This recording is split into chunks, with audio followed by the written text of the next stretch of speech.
(2021년) 가을, 전라남도의 한 조용한 포구 마을에서 단 두 사람의 운명이 엇갈리기 시작했습니다. 칠흑 같은 밤, 차가운 바닷물 속으로 침몰해가는 차량 안에서 한 노인은 필사적으로 창문을 두드렸습니다. 그녀가 마지막으로 본 것은 선착장 위에 우두커니 서서 아무런 움직임도 보이지 않는 아들의 실루엣이었습니다. 30년 넘게 비릿한 생선을 손질하며 단 하나의 자식을 위해 모든 것을 바친 어머니는 그 순간에도 아들이 자신을 구하러 올 거라 믿었을까요? 오늘 우리는 세 가지를 추적합니다. 첫째, 화려한 성공 뒤에 숨겨진 10억 원의 빚더미. 둘째, 장롱 깊숙이 감춰진 12억 원짜리 보험증권. 그리고 마지막으로 지금껏 단 한 번도 공개되지 않았던 블랙박스 속 악마의 육성입니다. 이야기를 시작하기 전에 무료 버튼인 구독과 좋아요 한 번씩만 눌러주시면 많은 분들이 범죄 사기 피해를 예방하는 데 큰 도움이 됩니다. 그럼 어메이징 미스터리 지금 바로 시작합니다. 새벽 4시 남도 바닷가 포구의 수산시장은 벌써부터 비릿한 냄새와 사람들의 고함 소리로 가득했습니다. 그 속에서 김복래 씨는 오늘도 어김없이 자신의 좌칸 앞에 앉아 얼음 위에 놓인 생선들을 하나씩 손질하기 시작했습니다. 거친 비늘이 손바닥에 긁힐 때마다 따끔한 통증이 왔지만 그녀는 이미 30년 넘게 이 일을 해온 터라 이제는 아무렇지도 않았습니다. 손마디마다 깊게 패인 주름과 평생 얼음물에 담가온 탓에 뒤틀린 손가락들은 그녀가 걸어온 인생의 흔적이었습니다. 남편이 거센 파도에 휩쓸려 차갑게 식은 채 돌아온 그날 이후 복래 씨에게는 오직 한 가지 목표만 있었습니다. 바로 아들 이진호를 훌륭하게 키워내는 것이었습니다. 진호가 어렸을 때부터 복래 씨는 새벽부터 밤늦게까지 장사를 했습니다. 여름에는 더위에 생선이 상할까 얼음을 더 얹고 겨울에는 동상에 걸린 손을 호호 불어가며 일했습니다. 그녀의 유일한 낙은 명절 때마다 마을 입구에 걸리는 아들의 현수막이었습니다. 서울 대형 물류기업 본부장 승진 축하, 이진호라는 글귀를 볼 때마다 복래 씨의 눈에는 자랑스러움이 가득 찼습니다. 마을 사람들은 그녀를 부러워했습니다. 새벽 장터에서 만나면 을에 이런 말을 건넸습니다. 복래 씨, 아들 덕에 이제 편하게 사시겠어요. 서울서 큰 회사 다니매요. 그럴 때마다 복래 씨는 수줍이 웃으며 고개를 저었습니다. 아이고, 뭘요. 그냥 열심히 사는 것뿐이에요. 하지만 그녀의 입꼬리는 자연스럽게 올라갔고 그 미소 속에는 평생의 고생이 헛되지 않았다는 안도감이 담겨 있었습니다. 매달 아들이 보내는 생활비 덕분에 복래 씨는 조금씩 저축을 할 수 있었습니다. 아들에게 짐이 되지 않으려고 여전히 장사를 하고 있었지만 그 돈은 모두 아들의 미래를 위한 것이었습니다. 그런데 복래 씨는 몰랐습니다. 아들이 보내는 그 생활비가 사실은 고리대금업자에게서 빌린 돈이라는 것을, 화려한 성공 뒤에 숨겨진 추악한 진실을, 서울에서 물류기업 본부장으로 일한다던 아들의 실체를 말입니다. 이진호는 겉으로는 성공한 회사원처럼 보였지만 그 내면은 완전히 달랐습니다. 수년 전 그는 회사 동료들의 권유로 무리하게 창고 부지 매입에 뛰어들었습니다. 물류 산업이 성장하고 있으니 지금 투자하면 대박이다 라는 말에 혹해서 은행 대출까지 받아 투자했던 것입니다. 처음에는 순조로웠습니다. 부지값이 조금씩 오르면서 진호는 더 큰 욕심을 부렸습니다. 대출을 더 받아 추가로 투자했고 심지어 가상화폐 투기까지 손을 댔습니다. 이번만 성공하면 모든 빚을 갚고 정말로 성공한 사람이 될 수 있다는 환상에 사로잡혀 있었던 것입니다. 하지만 현실은 잔인했습니다. 부동산 시장이 얼어붙으면서 창고 부지는 팔리지 않았고 가상화폐는 폭락했습니다. 은행 대출 이자조차 감당할 수 없게 된 진호는 결국 사채업자를 찾아갔습니다. 처음에는 한 달만 버티면 된다고 생각했지만 그것은 끝없는 나락으로 떨어지는 시작이었습니다. 사채의 이자는 눈덩이처럼 불어났습니다. 한 달이 지날 때마다 원금은 그대로인데 이자만 기하급수적으로 늘어났습니다. 다른 사채업자에게 돈을 빌려 이자를 갚고 또 다른 곳에서 빌려서 메우는 악순환이 반복되었습니다. 어느새 진호가 진 빚은 10억 원에 육박했습니다. 독촉 전화는 하루에도 수십 통씩 걸려왔습니다. 휴대폰을 켤 때마다 울리는 벨소리는 진호에게 죽음의 경고음처럼 들렸습니다. 사채업자들은 회사 사무실까지 찾아와 협박했습니다. 이번 부장, 이번 주까지 5천만 원 안 가져오면 회사에 다 알릴 거야. 그러고도 버틸 수 있나? 한번 해봐. 진호는 패닉 상태였습니다. 명절에 고향에 내려갈 때마다 어머니에게 큰 봉투를 건네며 성공한 척했지만 그 돈조차 빌린 것이었습니다. 마을 입구에 걸린 승진 축하 현수막을 볼 때마다 그는 숨이 막혔습니다. 저 현수막이 언젠가는 사기꾼 이진호라는 오명으로 바뀔 것 같았습니다. 그러던 어느 명절, 진호는 도망치듯 내려온 고향집 안방에서 운명적인 문서를 발견했습니다. 어머니의 낡은 장롱 깊숙한 곳에 정갈하게 보관되어 있던 보험증권들이었습니다. 손으로 만져지는 두툼한 서류를 펼쳐본 순간 진호의 손은 미세하게 떨렸습니다. 총 6개의 보험증권. 복례 씨가 아들의 미래를 위해 20년 가까이 노령연금과 장사미천 아껴가며 납입해온 것들이었습니다. 일반 교통사고 사망 시엔 8억 원이, 주말이나 특수재해 사고 시에는 가산금을 포함해 최대 12억 원에 달하는 수령액이 명시되어 있었습니다. 진호는 보험증권을 다시 장롱에 넣고 거실로 나왔습니다. 부엌에서 설거지를 하던 어머니의 뒷모습이 보였습니다.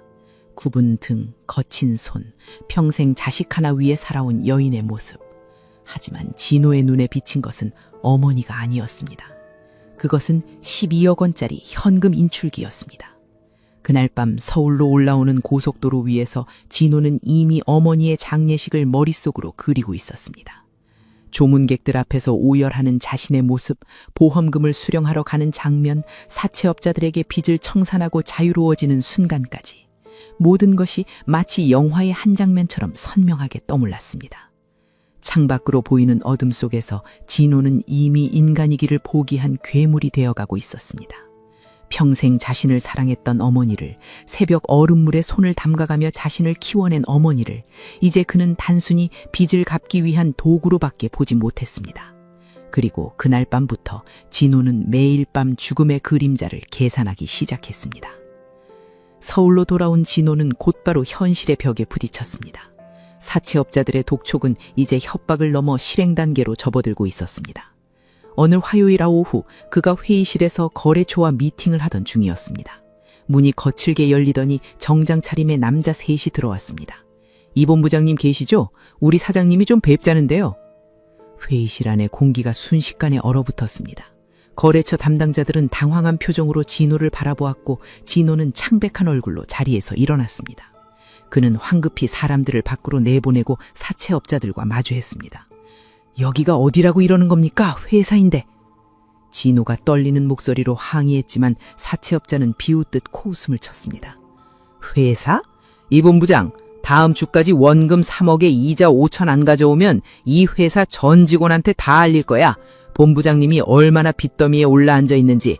그래도 이 자리 지킬 수 있을까? 그들이 나간 뒤 진호는 한참 동안 회의실 의자에 주저앉아 있었습니다. 손은 부들부들 떨렸고 등골에 식은땀이 흘렀습니다. 이대로 가다가는 회사에서 쫓겨나는 것은 물론이고 형사처벌까지 받을 수도 있었습니다. 사채를 갚기 위해 회사 돈을 패돌리는 생각까지 했으니까요. 그날 밤 진호는 서울 외곽의 한 모텔에 숨어들었습니다. 집에 가기도 회사에 가기도 무서웠습니다. 모텔 침대에 누워 천장을 바라보며 그는 생각했습니다. 방법은 단 하나뿐이라고. 어머니의 보험금 12억 원. 그것만이 자신을 살릴 수 있는 유일한 탈출구라고. 하지만 문제가 있었습니다. 어떻게 어머니를 죽일 것인가? 아니, 정확히 말하면 어떻게 완벽한 사고로 위장할 것인가였습니다.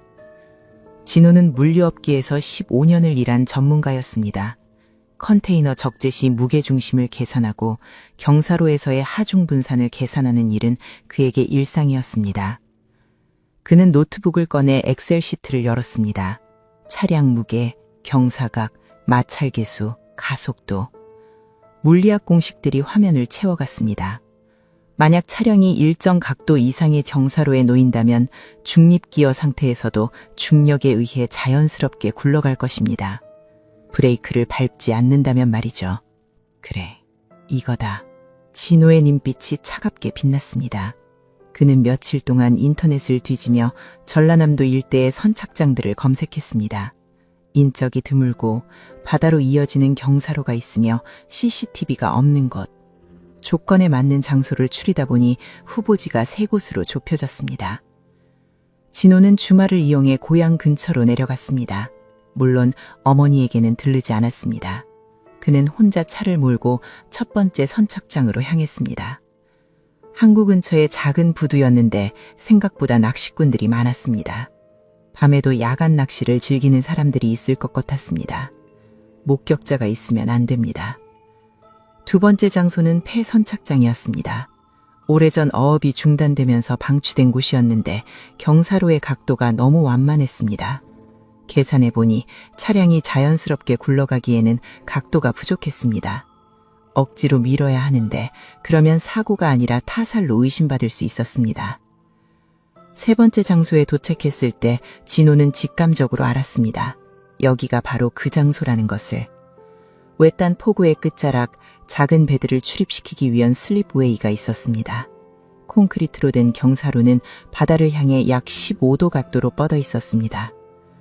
진호는 차에서 내려 주변을 살폈습니다. 가로등은 멀리 떨어져 있어 이곳까지는 빛이 거의 닿지 않았고 가장 가까운 민가도 200m는 떨어져 있었습니다. 밤 11시가 넘으면 이 일대는 완전한 어둠에 잠길 것 같았습니다. 완벽했습니다. 그는 경사로 위에 서서 각도를 가늠했습니다. 스마트폰의 각도계 앱을 켜서 측정하니 정확히 14.7도였습니다. 물류창고에서 컨테이너를 다룰 때의 경험으로 계산하면 1.5톤 차량이 중립기어 상태에서 이 경사로에 놓인다면 약 3초 후부터 가속이 붙기 시작할 것입니다. 진호는 바닷가로 내려가 수심을 확인했습니다. 썰물대는 1.5m, 밀물대는 약 4m. 조석표를 확인해 보니 밤 11시경이면 중간물 정도였습니다. 약 3m. 차량이 물에 잠기기에 충분한 깊이였습니다. 그는 또한 유속도 체크했습니다. 바다로 나가는 물살의 방향과 속도를 관찰했습니다. 밀물대는 차량이 안쪽으로 밀려올 수 있지만 썰물대는 바깥쪽으로 빠져나갈 것입니다. 너무 빨리 발견되면 안 됩니다. 적어도 30분에서 1시간은 물속에 잠겨 있어야 구조 가능성을 최소화할 수 있습니다. 노트북을 꺼내 들고 진호는 그 자리에서 시뮬레이션을 돌렸습니다. 차량 무게 1,500kg, 경사각 14.7도, 마찰계수 0.7, 초기 속도 0. 중력과 속도를 적용하면 경사로 시작점에서 바닷물까지 도달하는 시간은 약 8.2초. 충분히 빠른 속도입니다. 안전벨트를 풀 시간도 문을 열 시간도 주지 않을 정도로. 진호는 섬뜩한 미소를 지었습니다. 물리학은 거짓말을 하지 않습니다. 수학은 완벽합니다. 그는 이미 어머니가 차 안에서 공포에 질려 창문을 두드리는 모습까지 상상했습니다. 하지만 그의 가슴은 조금도 흔들리지 않았습니다. 차로 돌아온 진호는 마지막으로 한 가지를 확인했습니다. CCTV의 존재. 그는 선착장 주변을 천천히 운전하며 사방을 살폈습니다. 다행히 이곳은 너무 외진 곳이라 방범용 CCTV조차 설치되어 있지 않았습니다. 가장 가까운 카메라는 2km 떨어진 마을 입구에 있었습니다. 완벽해. 진호는 차 안에서 혼잣말을 중얼거렸습니다. 그는 선착장 사진을 여러 장 찍어두고 GPS 좌표까지 저장했습니다. 시간대별 주변 인적 분포, 조석 시간표, 날씨 예보까지 모든 변수를 고려한 완전 범죄의 설계도가 그의 머릿속에서 완성되어 가고 있었습니다. 서울로 올라오는 고속도로 위에서 진호는 이상하리만치 평온한 기분이었습니다. 며칠 전까지만 해도 사채업자들의 협박에 밤잠을 설쳤는데 이제는 달랐습니다. 명확한 계획이 있었습니다. 실행 가능한 방법이 있었습니다. 그리고 무엇보다 12억 원이라는 확실한 보상이 기다리고 있었습니다. 그는 백밀러로 자신의 얼굴을 봤습니다. 거기에는 더 이상 어머니를 사랑하는 아들이 아니라 냉혹한 계산기만 남아 있었습니다. 진호는 이미 선을 넘었습니다. 돌이킬 수 없는 어둠 속으로 한 걸음 더 깊이 들어간 것입니다. 그리고 그는 알고 있었습니다. 이 계획을 혼자서는 완수할 수 없다는 것을. 현장에서 변수가 생길 수 있습니다. 누군가 우연히 목격할 수도 있고 어머니가 예상치 못한 행동을 할 수도 있습니다. 그에게는 공범이 필요했습니다. 자신만큼 절박하고 자신만큼 돈이 필요하며 자신만큼 잃을 것이 없는 사람. 진호의 머릿속에 한 사람의 얼굴이 떠올랐습니다. 중학교 동창 강태수. 물류센터에서 일용직으로 일하며 도박빚에 허덕이던 그 친구. 며칠 전 회사 창고에서 마주쳤을 때 그의 얼굴에는 죽음의 그림자가 드리워 있었습니다. 태수라면 가능할지도 몰라. 진우는 조석에 놓인 휴대폰을 집어들었습니다. 그리고 강태수의 번호를 찾았습니다. 하지만 전화를 걸지는 않았습니다. 너무 급하게 접근하면 의심받을 수 있습니다. 신중해야 합니다. 완벽해야 합니다. 악마는 치밀하게 계획을 세웠고 이제 공범을 찾기 위한 사냥을 시작하려고 하고 있었습니다. 2022년 초 서울 외곽의 한 물류창고. 강태수는 오늘도 무거운 상자들을 나르며 하루를 시작했습니다. 등에서 흐르는 땀이 작업복을 적셨지만 그는 쉴 수 없었습니다. 일당 12만 원, 한 달이면 300만 원 남짓. 그런데 그가 갚아야 할 빚은 2억 원이 넘었습니다. 중학교 시절 진호와는 반에서 제일 친한 사이였습니다. 둘 다 가난한 집안 출신이었고 언젠가는 성공하겠다는 꿈을 나눴습니다. 하지만 인생은 두 사람을 완전히 다른 길로 이끌었습니다. 진호는 서울로 올라가 대학을 나와 물류회사 본부장이 되었고 태수는 고등학교도 제대로 마치지 못한 채 일용직 노동자로 살고 있었습니다. 태수가 도박에 손을 댄 것은 5년 전이었습니다. 처음에는 친구들과 가볍게 화투를 치는 정도였습니다. 그런데 어느 날 밤 단 한 번의 판에서 200만 원을 땄습니다. 그날의 짜릿함을 잊을 수 없었습니다. 평생 일해도 모을 수 없을 것 같은 돈이 단 몇 시간 만에 손에 쥐어졌으니까요. 하지만 도박의 법칙은 잔인했습니다. 처음 한두 번은 이겼지만 그 이후로는 계속 잃기만 했습니다. 잃은 돈을 만회하려고 더 큰 판에 뛰어들었고 결국 불법 도박장의 단골이 되었습니다. 빚이 5천만 원을 넘어섰을 때 그는 이미 정상적인 대출을 받을 수 없는 신용불량자가 되었습니다. 사채업자를 찾아간 것은 어쩔 수 없는 선택이었습니다. 불법 도박장 사람들이 그를 가만히 두지 않았으니까요. 처음에는 3천만 원을 빌렸습니다. 월 이자 15%, 한 달에 450만 원씩 갚아야 했습니다. 일당 12만 원으로는 이자조차 감당할 수 없었습니다. 결국 다른 사채업자에게 또 돈을 빌려 이자를 메웠습니다. 그리고 빚은 눈덩이처럼 불어났습니다. 2억 원. 태수가 평생을 일해도 갚을 수 없는 금액이었습니다. 사채업자들은 이제 회유가 아니라 폭력으로 나왔습니다. 한 달 전에는 골목길에 끌려가 무릎이 부서지도록 얻어맞았습니다.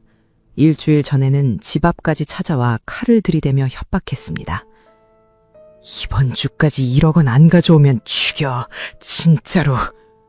태수는 매일 밤 공포에 떨며 잠들었습니다.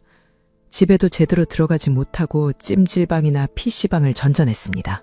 휴대폰은 꺼놓은 지 오래였고 거울을 볼 때마다 그곳에는 이미 죽은 사람의 얼굴이 비쳤습니다. 30대 중반의 나이에 그는 이미 인생을 포기한 상태였습니다. 그러던 어느 날 오후 창고 작업을 마치고 나오는데 누군가 그를 불렀습니다. 태수야, 오랜만이다. 돌아보니 깔끔한 정장 차림의 진호가 서 있었습니다.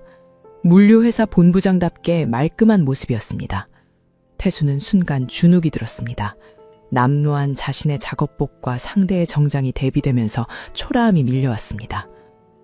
아, 진호야, 잘 지냈어? 태수는 어색하게 웃으며 손을 흔들었습니다. 진호는 가까이 다가와 그의 어깨를 툭 쳤습니다. 얼굴이 많이 안 좋아 보이는데 요즘 힘든 일 있어? 그 말에 태수는 순간 울컥했습니다. 누군가 자신의 힘듦을 알아봐주는 것만으로도 눈물이 날 것 같았습니다. 하지만 그는 애써 웃으며 고개를 저었습니다. 아니야, 그냥 일이 좀 힘들어서. 너는 잘 지내는 것 같아 보이네? 진우는 잠시 태수의 얼굴을 살피더니 조용히 말했습니다. 저녁이나 한잔 할까? 오랜만에 만났는데. 내가 살게. 태수는 거절할 이유가 없었습니다. 어차피 돌아갈 집도 없었고 누군가와 이야기라도 나누고 싶었습니다. 두 사람은 근처 허름한 포장마차로 향했습니다. 소주 몇 잔이 오가자 태수의 입이 조금씩 열렸습니다. 사실 요즘 좀 힘들어. 빚이 좀 있어서. 진우는 관심 있다는 듯 물었습니다. 얼마나 되는데? 태수는 잠시 망설이다 작은 목소리로 대답했습니다. 한 2억 정도. 진우는 놀란 척했지만 사실 이미 알고 있었습니다. 며칠 전부터 태수를 미행하며 그의 상황을 파악해뒀으니까요. 사채업자들에게 쫓기는 모습, 찜질방에서 자는 모습, 공포에 떨며 뒤를 돌아보는 모습까지. 진우는 태수가 절박한 상태라는 것을 정확히 알고 있었습니다. 2억이면 큰 돈인데? 도박? 태수는 고개를 끄덕였습니다. 그의 눈에는 이미 눈물이 맺혀 있었습니다. 나 이제 죽을 것 같아. 진짜로. 사채업자들이 날 죽이겠다고 협박해서 어떻게 해야 할지 모르겠어. 진우는 태수의 잔에 소주를 채워주며 조용히 말했습니다. 혹시 큰 돈 벌 수 있는 방법이 있다면? 태수는 허탈하게 웃었습니다. 큰 돈? 나 같은 놈이 무슨 큰 돈을 벌어? 복권이라도 당첨되지 않는 한. 진우는 잠시 침묵하다가 진지한 표정으로 말했습니다. 내일 저녁 7시 경기도 하남시 창고단지 3번 창고 앞으로 와. 혼자 와야 해. 그리고 아무한테도 말하지 마. 태수는 의아한 표정으로 진우를 바라봤습니다. 뭔데? 무슨 일인데? 진우는 자리에서 일어나며 마지막으로 한마디만 남겼습니다. 네 인생을 바꿀 수 있는 기회야. 올지 말지는 네 선택이야. 다음 날 저녁 태수는 약속 장소를 향했습니다. 사실 가지 말아야 한다는 생각도 들었습니다. 무언가 석연치 않았으니까요. 하지만 그는 이미 선택지가 없었습니다. 지푸라기라도 잡아야 하는 심정이었습니다. 하남시 외곽의 창고단지는 을씨년스러웠습니다. 저녁 7시인데도 주변에는 인적이 드물었습니다. 대부분의 창고가 문을 닫은 상태였고 가로등 불빛마저 희미했습니다. 태수는 3번 창고 앞에 섰습니다. 녹슨 철문이 삐걱거리는 소리가 으스스했습니다. 잠시 후 진우의 차가 도착했습니다. 그는 차에서 내려 주변을 살핀 뒤에 태수에게 손짓했습니다. 안으로 들어가자. 창구문을 열고 들어가니 텅 빈 공간이었습니다. 한쪽 구석에 오래된 책상 하나와 의자 2개만 놓여 있었습니다. 진호는 가방에서 무언가를 꺼냈습니다. 검은색 스포츠백이었습니다. 지퍼를 열자 태수의 눈이 커졌습니다. 안에는 5만 원권 지폐다발길이 빼곡하게 들어있었습니다. 5천만 원이야. 진호가 차분하게 말했습니다. 태수는 넋을 잃고 돈을 바라봤습니다. 평생 일해도 모을 수 없을 것 같던 돈이 눈앞에 있었습니다. 이게 왜? 진호는 의자에 앉으며 냉정한 표정으로 말했습니다. 계약금이야. 일을 도와주면 성공 보수로 1억 원을 더 줄게. 총 1억 5천. 네 빚 다 갚고도 남을 거야. 태수의 손이 떨렸습니다. 너무 좋은 조건이었습니다. 하지만 그만큼 위험한 일이라는 것도 직감적으로 알 수 있었습니다. 무슨 일인데? 진호는 잠시 침묵하다가 조용히 입을 열었습니다. 사고를 하나 만들어야 해. 단순한 교통사고처럼 보이게. 넌 그냥 내 지시대로만 움직이면 돼. 현장에서 대기하다가 구조하는 척만 하면 되는 거야. 태수는 순간 등골이 서늘해졌습니다. 사고를 만든다는 것, 그것이 의미하는 바를 그는 알고 있었습니다. 설마 사람을?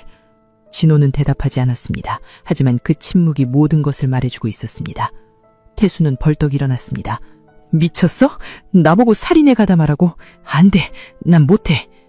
진호는 여전히 차분한 목소리로 말했습니다. 태수야, 넌 이미 선택의 여지가 없어. 일주일 후면 사채업자들이 널 죽일 거야. 넌 그걸 알잖아. 이게 네가 살 수 있는 유일한 방법이야. 태수는 머리를 쥐어뜯으며 창고 안을 왔다 갔다 했습니다. 진호의 말이 맞았습니다. 일주일 후면 그는 정말로 죽을 수도 있었습니다. 하지만 살인에 가담한다는 것은 너무나 큰 죄였습니다. 안 돼. 난 못해. 난 이만 갈게. 태수가 창고문을 향해 걸어가려는 순간 진호가 마지막 카드를 꺼냈습니다. 어차피 우린 이대로면 둘 다 죽어. 나도 10억 빚이 있어. 사채업자들이 다음 주까지 안 갚으면 죽이겠다고 했어. 우린 같은 처지야. 태수는 걸음을 멈췄습니다. 진호도 자신처럼 절박한 상황이라는 것이 믿기지 않았습니다. 네가 10억? 진호는 고개를 끄덕였습니다. 창고 부지 투자 실패하고 가상화폐까지 날렸어. 나도 매일 죽음을 생각하며 살고 있어. 이 방법밖에 없어. 단순한 추락사고로 처리될 거고 넌 내 지시에 따라 구출하는 연기만 하면 돼. 아무도 우리를 의심하지 않을 거야. 긴 침묵이 흘렀습니다. 태수는 바닥에 주저앉아 머리를 감싸쥐었습니다. 양심과 생존 본능 사이에서 그는 극심한 갈등에 빠졌습니다. 하지만 결국 생존 본능이 이겼습니다. 죽고 싶지 않았으니까요. 정말로 들키지 않을 수 있어? 진호는 자리에서 일어나 태수 앞에 섰습니다. 내가 다 계획했어. 완벽해. 넌 그냥 내 말만 들으면 돼. 태수는 떨리는 손으로 책상 위에 돈가방을 바라봤습니다. 5천만 원.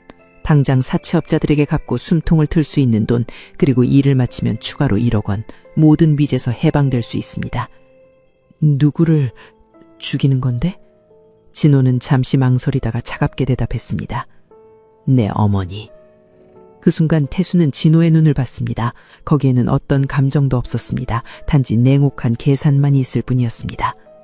태수는 그제야 깨달았습니다. 자신이 얼마나 깊은 어둠 속으로 발을 들여놓으려 하는지를. 하지만 이미 늦었습니다.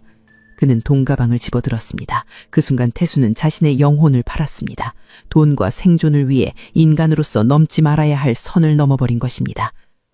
내가 뭘 하면 돼? 진호는 만족스러운 미소를 지으며 주머니에서 종이 한 장을 꺼냈습니다. 거기에 치밀한 계획이 빼곡하게 적혀 있었습니다. 악마는 이제 2명이 되었습니다. 2022년 6월, 계획은 실행 단계로 접어들었습니다. 진호는 태수에게 10년이 넘은 중고 SUV 한 대를 마련해 주었습니다. 차량 번호판은 이미 폐차된 차의 것으로 바꿔달았습니다. 추적이 불가능하도록 만든 것입니다. 태수는 그 차를 받아들고 또 한 번 자신이 얼마나 깊은 수렁에 빠졌는지 실감했습니다. 첫 번째 계획은 기계적 결함으로 위장하는 것이었습니다. 진호는 물류차량 유지보수 지식을 총동원해 치밀한 시나리오를 짰습니다. 브레이크 호스에 미세한 구멍을 내면 유압이 서서히 빠지면서 브레이크가 작동하지 않게 됩니다. 사고 후 차량을 인하하더라도 노후 차량의 자연스러운 고장으로 보일 것입니다. 진호는 자신의 차량을 정비소로 가져갔습니다. 물론 평소 이용하던 곳이 아니라 서울 외곽의 낡은 정비소였습니다. 정비공에게 브레이크 점검을 요청하면서 그는 유심히 브레이크 호스의 위치와 구조를 관찰했습니다. 집으로 돌아온 그날 밤, 진호는 인터넷에서 브레이크 호스를 주문했습니다. 당연히 자신의 명의가 아니라 가짜 이름으로였습니다. 일주일 후, 진호는 한밤중에 혼자 지하 주차장으로 내려갔습니다. 차량 밑으로 기어 들어가 손전등을 비췄습니다. 브레이크 호스가 보였습니다. 그는 주머니에서 송곳을 꺼냈습니다. 손이 미세하게 떨렸지만 그는 이를 악물었습니다. 송곳 끝을 호스에 대고 천천히 힘을 주었습니다. 작은 구멍이 뚫렸습니다. 직경 1mm 정도. 너무 크면 즉시 유압이 빠져 의심받을 수 있고 너무 작으면 효과가 없습니다. 진호는 계산했습니다. 이 정도 크기라면 약 2시간 정도 운전하면 브레이크 유압이 완전히 빠질 것입니다. 고향까지 가는 시간이 딱 2시간 반, 완벽한 타이밍이었습니다. 그는 차에서 기어 나와 손을 닦았습니다. 손에 묻은 기름때가 마치 죄의 흔적처럼 느껴졌지만 그는 개의치 않았습니다. 실행일은 6월 18일 토요일로 정했습니다. 주말이면 보험금 가상금을 받을 수 있고 날씨도 맑을 것으로 예보되었습니다. 진호는 어머니에게 전화를 걸었습니다. 엄마, 이번 주말에 내려갈게. 오랜만에 드라이브나 하자. 바다 구경 가고. 전화기 너머로 복례 씨의 기쁨 가득한 목소리가 들렸습니다. 그래? 진호야, 엄마가 미역국 끓여 놓을게. 네가 좋아하는 거. 그 목소리를 들으며 진호는 잠시 망설였습니다. 하지만 그것은 정말 잠깐이었습니다. 머릿속에는 12억 원이라는 숫자만 떠올랐고 사채업자들의 협박 전화 소리가 귓가를 맴돌았습니다. 그는 냉정하게 대답했습니다. 응, 엄마. 토요일 저녁에 볼게. 디데이가 다가왔습니다. 토요일 오후 3시, 진호는 서울을 출발했습니다. 조수석에는 어머니를 위한 선물이라며 산 과일 바구니가 놓여 있었습니다. 하지만 그것은 단지 위장일 뿐이었습니다. 고속도로를 달리는 내내 그는 브레이크 페달을 밟아보며 유압이 빠지는 것을 확인했습니다. 점점 브레이크가 무거워지고 있었습니다. 계획대로였습니다. 고향에 도착한 진호는 먼저 태수에게 문자를 보냈습니다. 물론 일회용 대포폰으로였습니다. 오늘 밤 9시 예정 장소 대기. 고향집에 들어서자 복례 씨가 환한 얼굴로 맞아주었습니다. 손에는 진호가 좋아하는 반찬들을 가득 담은 그릇이 들려 있었습니다. 저녁을 먹으면서도 진호는 시계만 쳐다봤습니다. 시간이 너무 느리게 가는 것 같았습니다. 밤 10시 30분, 진호는 어머니에게 말했습니다. 엄마, 밤바다 야경 보러 갈까? 날씨도 좋은데. 복례 씨는 잠시 망설였습니다. 이 밤에? 내일 낮에 가면 안 되니? 진호는 애써 웃으며 대답했습니다. 야경이 더 예쁜데, 별도 보이고, 금방 갔다 올게. 결국 복례 씨는 고개를 끄덕였습니다. 아들과 함께하는 시간이라면 언제든 좋았으니까요. 두 사람은 차에 올라탔습니다. 진호는 시동을 걸며 브레이크를 밟아봤습니다. 거의 바닥까지 밟아야 겨우 작동했습니다. 유압이 거의 다 빠진 상태였습니다. 선착장을 향해 차를 몰면서 진호의 심장은 빠르게 뛰었습니다. 10분 정도 달렸을 때 전방에 선착장이 보이기 시작했습니다. 어두운 밤, 외딴 폭우. 계획대로라면 이곳에서 모든 것이 끝날 예정이었습니다. 그런데 선착장에 가까워질수록 진호는 이상한 것을 발견했습니다. 불빛이 보였습니다. 여러 개의 불빛. 가까이 다가가자 그는 경악했습니다. 선착장 주변에 낚시꾼들이 가득했습니다. 적어도 15명은 되어 보였습니다. 야간 낚시를 즐기러 나온 사람들이었습니다. 이럴 수가. 진호는 치를 떨었습니다. 평소에는 한적했던 곳인데 하필 오늘 이렇게 많은 사람이 있을 줄은 몰랐습니다. 낚시꾼들은 삼삼오오 모여 앉아 이야기를 나누고 있었고 일부는 차량 전조등까지 켜놓고 있었습니다. 진호는 선착장을 지나쳐 계속 운전했습니다. 어머니가 의아해하며 물었습니다. 진호야, 여기 바다인데 안 내려? 진호는 억지 미소를 지으며 대답했습니다. 아, 더 좋은 데가 있어. 조금만 더 가자. 하지만 진호의 머릿속은 복잡했습니다. 계획이 틀어졌습니다. 브레이크는 이미 거의 작동하지 않는 상태였습니다. 다른 곳으로 가려 해도 위험했습니다. 그렇다고 저 많은 목격자 앞에서 사고를 일으킬 수는 없었습니다. 진호는 결국 한적한 도로변에 차를 세웠습니다. 그리고 대포폰으로 태수에게 문자를 보냈습니다. 취소, 철소. 차 안에서 진호는 이를 갈았습니다. 몇 주 동안 준비한 계획이 예기치 못한 변수 하나로 무너졌습니다. 옆자리에 앉은 어머니는 아들이 왜 이렇게 긴장해 있는지 모른 채 창밖 풍경을 바라보고 있었습니다. 진호야, 괜찮니? 얼굴이 안 좋아 보이는데? 복례 씨가 걱정스러운 목소리로 물었습니다. 진호는 억지로 웃으며 대답했습니다. 아니야, 엄마. 그냥 좀 피곤해서 집으로 돌아가자. 집으로 돌아오는 길 진호는 브레이크가 거의 작동하지 않는 차를 조심스럽게 운전했습니다. 다행히 큰 사고 없이 집에 도착할 수 있었습니다. 복례 씨가 차에서 내리며 아들의 손을 따뜻하게 잡았습니다. 진호야, 무리하지 마. 엄마는 네가 건강한 게 제일 좋아. 그 온기가 진호의 손에 잔해졌습니다. 하지만 그의 머릿속에는 오직 분노만 가득했습니다. 실패했다는 것에 대한 분노, 그리고 다음에는 더 확실하게 해야 한다는 집착. 다음 날 새벽 진호는 서울로 돌아왔습니다. 그는 곧바로 외곽의 폐공장으로 차를 몰고 갔습니다. 그곳에서 태수가 기다리고 있었습니다. 형, 어제 무슨 일이? 태수가 묻자 진호는 차갑게 대답했습니다. 낚시꾼들이 너무 많았어. 목격자가 있으면 안 돼. 진호는 차에서 내려 브레이크 호스를 확인했습니다. 구멍 뚫린 부분에서는 여전히 유압류가 뚝뚝 떨어지고 있었습니다. 그는 새 호스로 교체하며 생각했습니다. 이 방법은 너무 변수가 많습니다. 브레이크 고장은 언제 일어날지 정확히 예측할 수 없고 현장 상황도 통제할 수 없습니다. 다른 방법을 생각해야 해. 진호는 태수를 바라보며 말했습니다. 이번엔 실패했지만 다음에는 완벽하게 할 거야. 더 확실한 방법으로. 태수는 불안한 표정으로 물었습니다. 형, 그냥 이대로 그만두는 건 안 돼? 나 너무 무서워. 진호는 태수의 멱살을 잡았습니다. 그만둬? 넌 이미 5천만 원 받았잖아. 그거 사채업자들한테 갚았지. 이제 빠져나갈 수 없어. 우린 이미 공범이야. 태수는 진호의 차가운 눈빛을 보며 온몸이 얼어붙는 것을 느꼈습니다. 그는 정말로 돌이킬 수 없는 강을 건넜다는 것을 깨달았습니다. 진호는 태수를 놓아주며 조용히 말했습니다. 다음번은 브레이크 같은 불확실한 방법은 쓰지 않을 거야. 내가 직접 모든 걸 통제할 수 있는 방법을 찾을 거야. 중력과 가속도만 있으면 돼. 물리학은 거짓말하지 않으니까. 그날 이후 진호는 더욱 광기에 사로잡혔습니다. 첫 번째 실패는 그를 더욱 집요하게 만들었습니다. 그는 다시 노트북을 펴고 계산을 시작했습니다. 이번에는 그 어떤 변수도 용납하지 않을 완벽한 계획. 경사로에 차를 세우고 중립기어로 놓기만 하면 자연스럽게 바다로 굴러떨어지는 방법. 고인목만 제거하면 됩니다. 브레이크를 밟을 필요도 없고 차를 밀 필요도 없습니다. 단지 중력의 법칙에 따라 차량이 스스로 움직일 뿐입니다. 완벽한 사고처럼 보일 것입니다. 진호는 선착장 사진을 다시 꺼내봤습니다. 경사로의 각도, 주변 환경, 조석 시간, 모든 것을 다시 점검했습니다. 그리고 이번에는 실행 전에 현장을 여러 번 답사하기로 했습니다. 낚시꾼들이 주로 오는 시간대를 파악하고 가장 인적이 드문 시간을 정확히 알아내야 했습니다.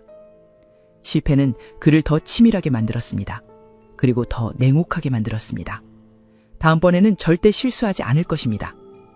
어머니는 반드시 저 차가운 바닷속으로 가라앉을 것이고 자신은 12억 원과 함께 자유를 찾을 것입니다.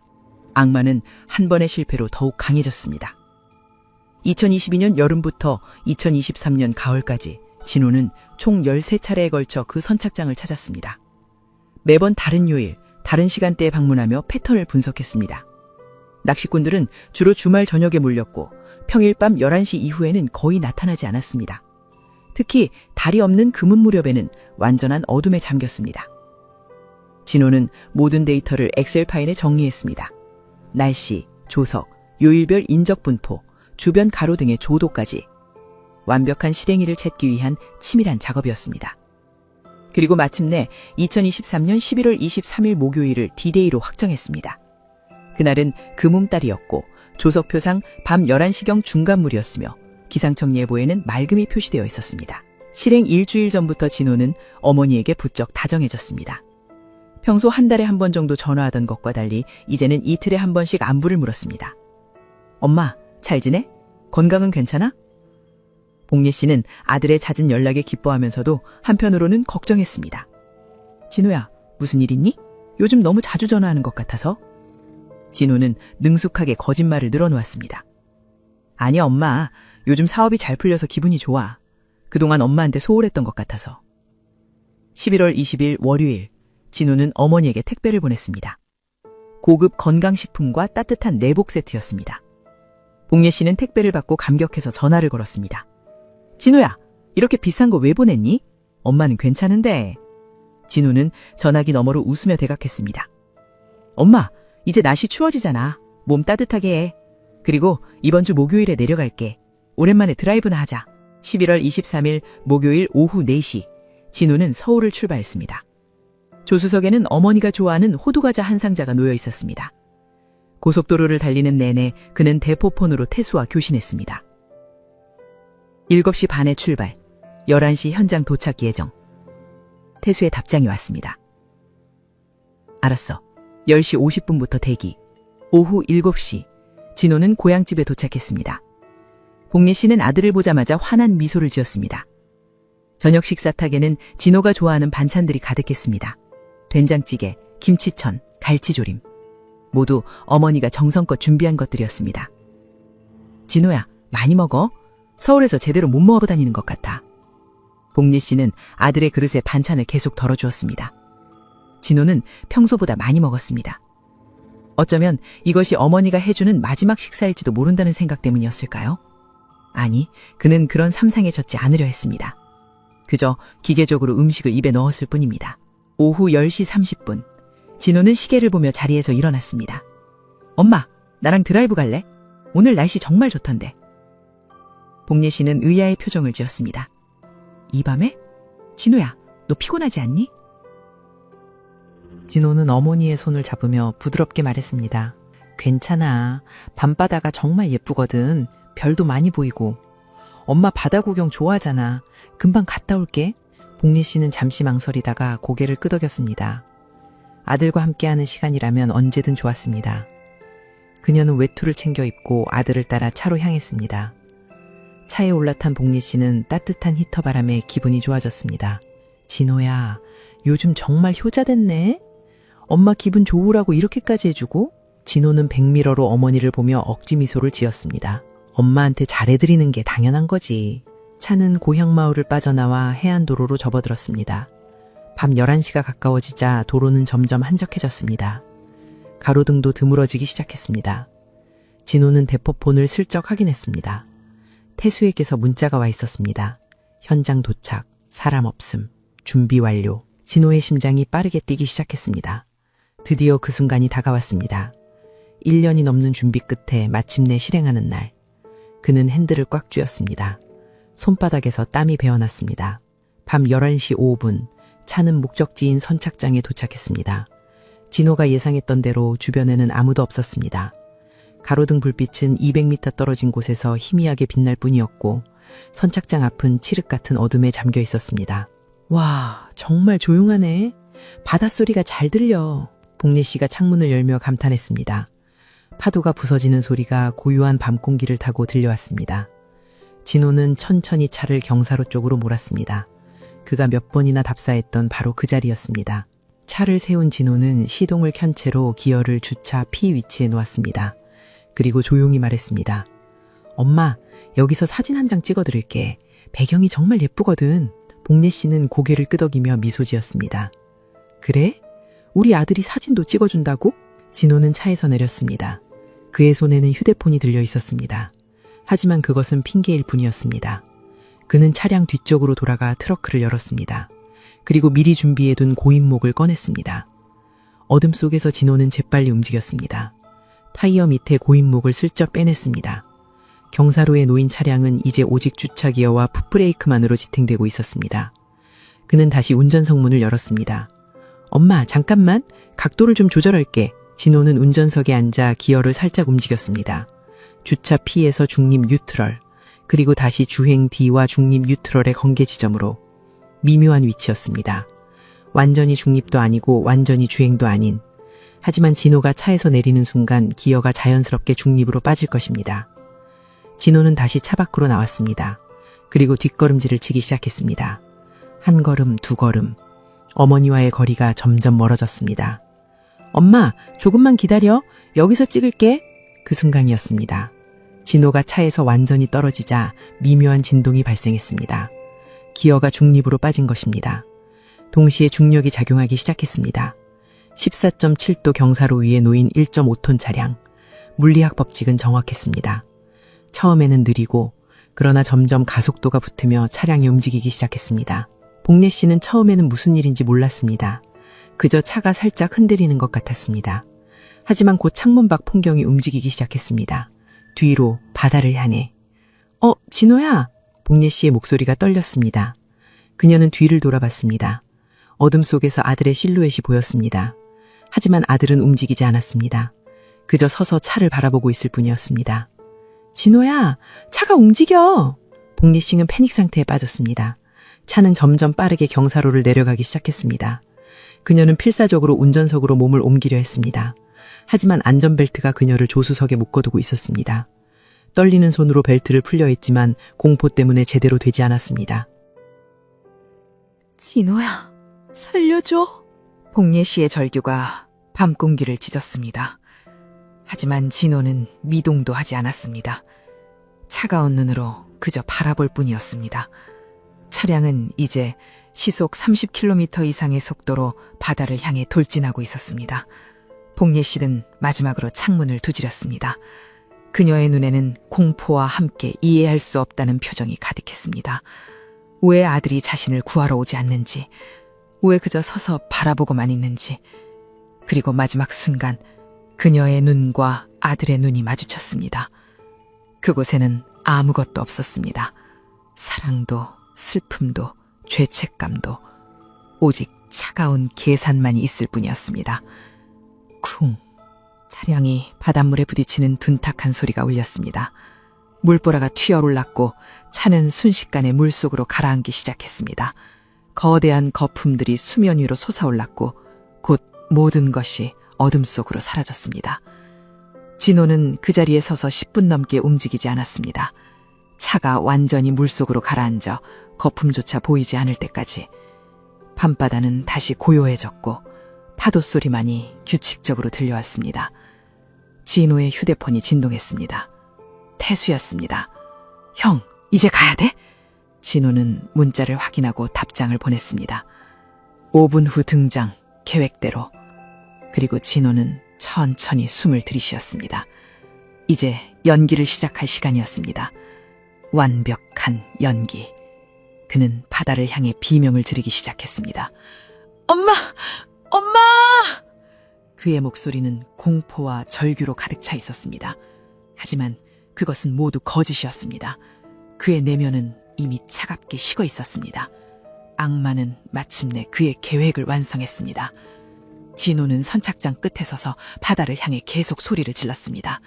목이 쉴 정도로 절규했습니다. 하지만 그의 발은 한 걸음도 앞으로 나아가지 않았습니다. 그저 그 자리에 서서 연기만 할 뿐이었습니다. 엄마! 제발! 엄마! 그때 어둠 속에서 차량 한 대가 빠르게 다가왔습니다.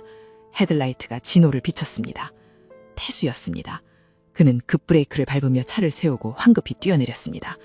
무슨 일이야? 무슨 일이냐고? 태수가 연기를 시작했습니다. 그는 진호에게 달려가 그의 어깨를 붙잡았습니다. 진호는 태수를 보자마자 그의 팔을 접으며 비명을 질렀습니다. 엄마가 차에 타고 있었어! 저기로 빠졌어! 태수는 놀란 척하며 바다를 향해 뛰었습니다. 그는 물가에 서서 주변을 둘러봤지만 이미 차량은 완전히 가라앉은 뒤였습니다. 수면 위로는 거품만 몇 개 떠올라 있었습니다. 사고다! 사람이 물에 빠졌어! 태수의 외침이 고요한 밤을 가르며 울려 퍼졌습니다. 그 소리를 듣고 멀리 떨어진 민가에서 불이 켜졌습니다. 누군가 창문을 열고 밖을 내다보았습니다. 진호는 그제야 바다로 뛰어드는 신용을 시작했습니다. 그는 몇 걸음 앞으로 나아가다가 태수가 붙잡았습니다. 안 돼! 위험해! 지금 들어가면 너도 죽어! 두 사람의 연극은 완벽했습니다. 진호는 미친 듯이 몸부림치며 태수를 밀어냈습니다. 놔! 엄마를 구해야 돼! 놔달라고! 하지만 태수는 진호를 꽉 잡고 놓지 않았습니다. 마치 정말로 친구가 위험한 행동을 하는 것을 막는 것처럼 보였습니다. 두 사람은 선착장 위에서 뒤엉켜 싸우는 척했고 그 모습은 멀리서 보면 절박한 구조 시도처럼 보였습니다. 민가에서 사람들이 나오기 시작했습니다. 손전등을 든 중년 남자 둘이 달려왔습니다. 무슨 일이야? 진호는 그들을 보자마자 무릎을 꿇고 울부짖었습니다. 제발 우리 엄마가 차가 물에 빠졌어요. 도와주세요. 남자들은 황급히 바다를 살폈습니다. 하지만 이미 차량의 흔적은 완전히 사라진 뒤였습니다. 검은 바닷물만 출렁일 뿐이었습니다. 지금 119 불렀어. 잠시만 기다려. 한 남자는 휴대폰으로 신고를 하는 동안 다른 남자는 진호를 부축했습니다. 진호는 그의 팔에 매달려 계속 울었습니다. 진짜 눈물까지 흘렀습니다. 공포와 죄책감 때문이 아니라 너무 긴장했던 탓에 자연스럽게 나온 눈물이었습니다. 10분 후 소방차와 구급차의 사이렌이 들렸습니다. 붉은 경광등이 어둠을 가르며 선착장으로 다가왔습니다. 소방대원 5명이 급히 내려 상황을 파악했습니다. 정확한 위치가 어디죠? 진호는 떨리는 손으로 경사로를 가리켰습니다. 저기서 차가 굴러내려갔어요. 엄마가 안에 계셨어요. 잠수 장비를 착용한 대원 2명이 물속으로 들어갔습니다. 수중 랜턴의 불빛이 검은 물속에서 움직이는 것이 보였습니다. 진호는 그 모습을 바라보며 속으로 계산했습니다. 이미 20분이 넘게 지났습니다. 물속에서 20분이면 구조 가능성은 거의 없습니다. 5분 후 잠수부가 수면 위로 올라왔습니다. 그는 고개를 저었습니다. 차량 발견했습니다. 수심 약 4m 지점. 하지만 내부 확인은 어렵습니다. 크레인 없이는 인양이 불가능합니다. 현장 지휘자가 무전으로 크레인을 요청했습니다. 하지만 이 시간에 크레인이 도착하려면 최소 1시간은 걸릴 것입니다. 그 말을 들은 진호는 갑자기 바닥에 주저앉았습니다. 안 돼! 엄마! 그의 연기는 계속되었습니다. 주변 사람들은 그런 진호를 안타까운 눈으로 바라봤습니다. 누군가 그의 어깨에 손을 얹으며 위로했습니다. 진정하세요. 구조대가 최선을 다하고 있으니까. 하지만 모두가 알고 있었습니다. 이미 너무 많은 시간이 흘렀다는 것을. 차가운 바닷물 속에서 30분이 넘게 지났습니다. 생존 가능성은 거의 없었습니다. 진호는 울부짖으며 콘크리트 바닥에 이마를 찧었습니다. 쿵! 둔탁한 소리가 났고 이마에서 피가 흘러내렸습니다. 주변 사람들이 깜짝 놀라 그를 말렸습니다. 안 돼요! 그러시면 안 돼요! 하지만 진호는 계속 머리를 찧었습니다. 1번, 2번, 3번. 이마가 벌어지고 피가 얼굴을 타고 흘러내렸습니다. 구급대원이 황급히 달려와 제지했습니다. 진정하세요. 이러시면 안 됩니다. 진호는 구급대원의 품에 안겨 흐느꼈습니다. 그의 얼굴은 눈물과 피로 범벅되어 있었습니다. 완벽한 연기였습니다. 주변 사람들은 모두 그를 동정하는 눈으로 바라봤습니다. 어머니를 그렇게 사랑했나 보네. 저렇게까지 자책하다니 안 됐어. 사람들의 수군거림이 들렸습니다. 진호는 속으로 쾌감을 느꼈습니다. 완벽합니다. 모두가 자신을 불쌍한 아들로 보고 있습니다. 아무도 의심하지 않습니다. 1시간 후 크레인이 도착했습니다. 거대한 장비가 선착장에 자리를 잡고 와이어가 물속으로 내려갔습니다. 잠수부의 안내에 따라 크레인이 차량을 끌어올리기 시작했습니다. 천천히, 아주 천천히 차량이 수면 위로 모습을 드러냈습니다. 물이 차체에서 폭포처럼 쏟아져 내렸습니다. 진호는 그 광경을 바라보며 속으로 미소 지었습니다. 하지만 겉으로는 비명을 질렀습니다. 엄마! 차량이 완전히 물 밖으로 나오자 대원들이 급히 달려들었습니다. 문을 열려 했지만 수압 때문에 쉽게 열리지 않았습니다. 결국 공구로 문을 열어야 했습니다. 조수석에는 복례 씨가 안전벨트에 묶인 채로 축 늘어져 있었습니다. 얼굴은 창백했고 눈은 감겨 있었습니다. 대원들이 그녀를 꺼내 심폐소생술을 시도했습니다. 하지만 반응이 없었습니다. 환자 의식 없음, 호흡 없음, 막박 없음. 대원의 차가운 선언이 들렸습니다. 진호는 그 말을 듣고 다시 한번 쓰러지는 신용을 했습니다. 구급대원들이 그를 부축했고 들것에 눕혔습니다. 환자 쇼크 상태, 즉시 병원 이송 필요. 진호는 들것에 실려 구급차로 옮겨졌습니다. 구급차 안에서 그는 눈을 감았습니다. 대원들은 그가 실신한 줄 알았지만 사실 진호는 의식이 또렷했습니다. 그는 속으로 계산하고 있었습니다. 12억 원. 이제 2주만 지나면 보험금 청구를 할 수 있어. 사채업자들한테 10억 갚고 2억은 내가 쓸 수 있어. 회사도 그만둘 수 있고 새로 시작할 수 있어. 구급차 사이렌 소리가 밤길을 가르며 울려 퍼졌습니다. 진호는 눈을 감은 채 미소 지었습니다. 물론 겉으로 보이지 않는 아주 작은 미소였습니다. 한편 현장에 남은 태수는 경찰의 간단한 조사를 받았습니다. 어떻게 이곳에 오게 된 겁니까? 태수는 미리 준비한 대답을 내놓았습니다. 근처에서 낚시하고 있었는데 비명소리가 들려서 달려왔어요. 경찰은 고개를 끄덕이며 메모했습니다. 태수는 안도의 한숨을 내쉬었습니다. 의심받지 않았습니다. 그는 조용히 현장을 빠져나왔습니다. 차로 돌아온 태수는 핸들을 잡고 한참을 앉아 있었습니다. 그의 손은 떨리고 있었습니다. 방금 전까지만 해도 살아있던 사람이 이제는 차가운 시체가 되었습니다. 그가 그 과정을 도왔습니다. 그는 살인의 공범이 되었습니다. 젠장, 난 뭘 한 거야? 태수는 자신의 얼굴을 양손으로 감쌌습니다. 하지만 이미 늦었습니다. 그는 돌이킬 수 없는 강을 건넜습니다. 이제 남은 것은 1억 원을 받고 영원히 입을 다무는 것뿐이었습니다. 새벽 2시 병원 응급실. 진호는 이마에 붕대를 감고 침대에 누워 있었습니다. 의사가 차트를 보며 말했습니다. 외상은 심하지 않습니다. 다만 정신적 충격이 크니 며칠 입원하시는 게 좋겠습니다. 진호는 고개를 끄덕였습니다. 입원하는 것도 나쁘지 않았습니다. 더 불쌍해 보일 테니까요. 더 완벽한 알리바이가 될 테니까요. 간호사가 나간 뒤 진호는 혼자 남았습니다. 그는 천장을 바라보며 생각했습니다. 어머니의 마지막 순간, 차 안에서 창문을 두드리던 그 손, 자신을 바라보던 그 눈빛. 하지만 진호는 아무런 감정도 느끼지 않았습니다. 죄책감도 슬픔도 후회도 그의 머릿속에는 오직 숫자만 가득했습니다. 12억 원, 사채청산 10억 원, 남은 돈 2억 원. 그는 휴대폰을 꺼내 보험사 홈페이지에 접속했습니다. 사망보험금 청구 절차를 확인했습니다. 사망진단서, 사고경위서, 가족관계증명서, 필요한 서류들이 나열되어 있었습니다. 2주만 기다리면 돼. 진호는 휴대폰을 치우고 눈을 감았습니다. 그리고 그는 진짜로 잠이 들었습니다. 깊고 평안한 잠. 살인을 저지른 사람이라고는 믿기 힘들 정도로 평온한 잠이었습니다. 악마는 이제 12억 원이라는 보상을 기다리고 있었습니다. 사건 발생 다음 날 아침 광역수사대 박재훈 반장은 사고 현장으로 향했습니다. 그는 25년 경력의 베테랑 형사였습니다. 수많은 사고와 사건을 봐왔고 그중 상당수가 사고로 위장된 범죄였다는 것도 잘 알고 있었습니다. 선착장에 도착한 박 반장은 첫눈에 무언가 이상하다는 느낌을 받았습니다.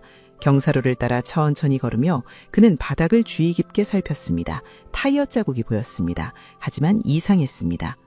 급브레이크를 밟은 흔적이 없네. 일반적으로 차량이 통제를 잃고 경사로로 굴러내려갈 때 운전자는 본능적으로 브레이크를 밟습니다.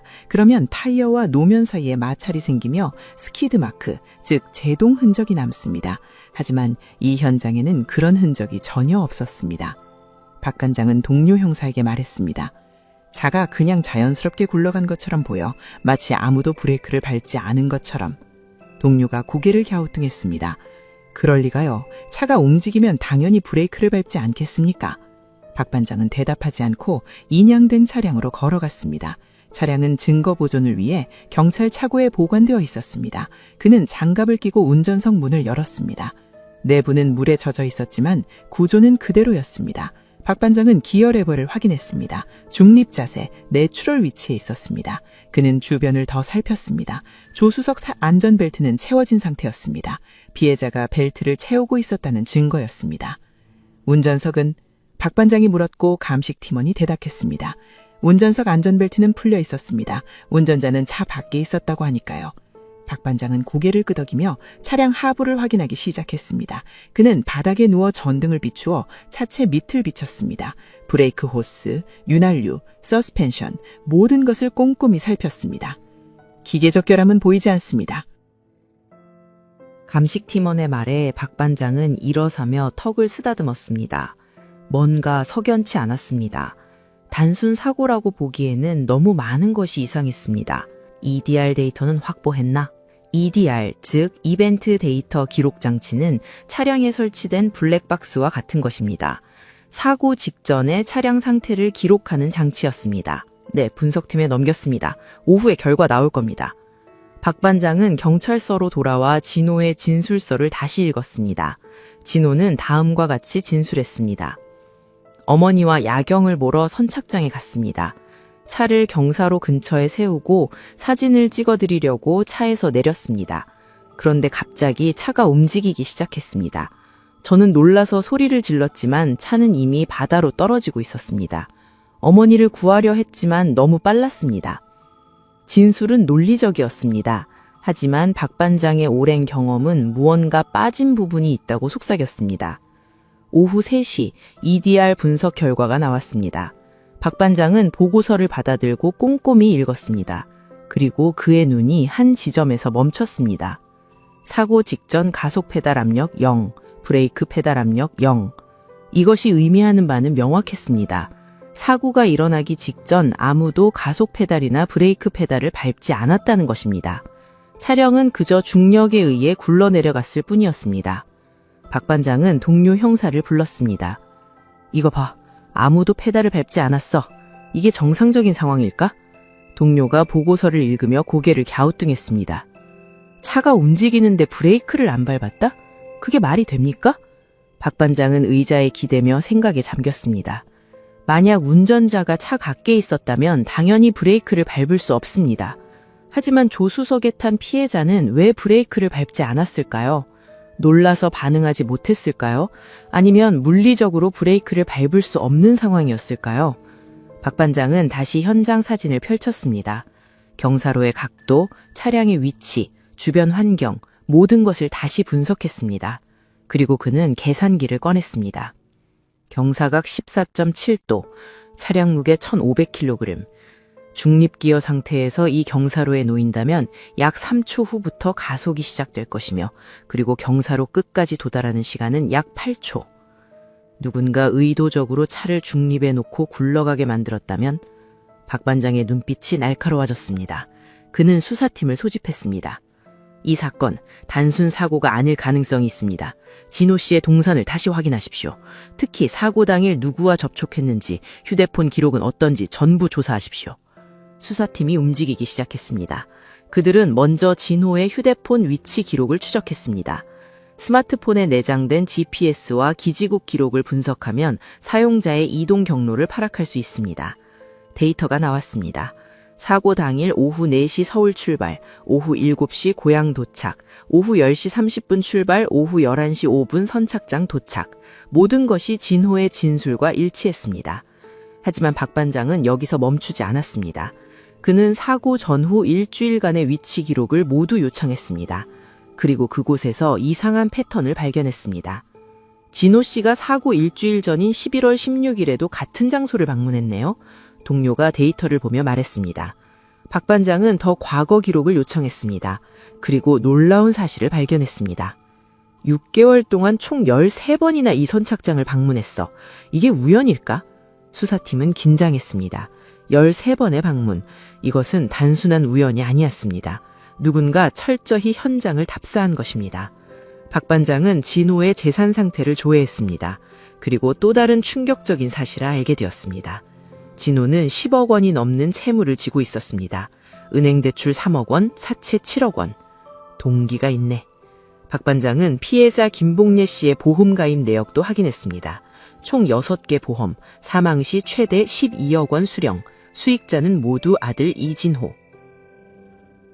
10억 빚에 12억 보험금, 그리고 13번의 현장 답사. 박 반장은 모든 퍼즐이 맞춰지는 것을 느꼈습니다. 하지만 결정적인 증거가 필요했습니다. 정황만으로는 기소할 수 없었습니다. 혹시 공범이 있을까? 박 반장은 사고 당시 현장에 있었던 모든 사람을 다시 조사하기 시작했습니다. 목격자 진술을 검토하던 중 한 가지 이상한 점을 발견했습니다. 사고를 발견한 강태수라는 사람, 이 사람이 진호 씨와 무슨 관계일까? 수사팀은 강태수의 신원을 조회했습니다. 그리고 놀라운 사실이 드러났습니다. 강태수는 진호와 중학교 동창이었습니다. 그리고 그 역시 2억 원이 넘는 빚을 지고 있었습니다. 우연치고는 너무 딱 맞아 떨어지는데요. 동료의 말에 박 반장은 고개를 끄덕였습니다. 강태수 씨 차량의 블랙박스를 확보하세요. 그리고 그날 밤의 이동 경로도 전부 추적하세요. 수사는 본격적으로 진호와 태수를 향해 좁혀지기 시작했습니다. 박 반장은 직감했습니다. 이것은 단순한 사고가 아니라 치밀하게 계획된 살인이라고. 그날 밤 박 반장은 사무실에 혼자 남아 사건 파일을 다시 검토했습니다. 현장 사진, EDR 데이터, 위치 기록, 재무 상태, 모든 증거가 한 방향을 가리키고 있었습니다. 하지만 그는 알고 있었습니다. 법정에서 유죄를 입증하려면 더 확실한 증거가 필요하다는 것을. 정황 증거만으로는 부족했습니다. 물리적 증거나 자백이 필요했습니다. 어디선가 실수를 했을 거야. 아무리 완벽한 범죄라도 반드시 틈이 있어. 박 반장은 현장 사진을 다시 펼쳤습니다. 그리고 한 가지를 발견했습니다. 경사로 위에 작은 나무 조각이 떨어져 있었습니다. 처음에는 그냥 쓰레기라고 생각했는데 자세히 보니 고인목처럼 보였습니다. 이게 뭐지? 박 반장은 즉시 감식팀에 연락했습니다. 현장에서 발견된 나무 조각 있죠? 그거 정밀 분석해주세요. 차량 타이어와 접촉한 흔적이 있는지 확인하세요. 감식팀이 분석을 시작했습니다. 만약 그 나무 조각이 고인목이라면, 그리고 의도적으로 제거된 것이라면 그것은 이 사건이 계획적 살인이라는 결정적 증거가 될 수 있었습니다. 박 반장은 창밖을 바라보며 중얼거렸습니다.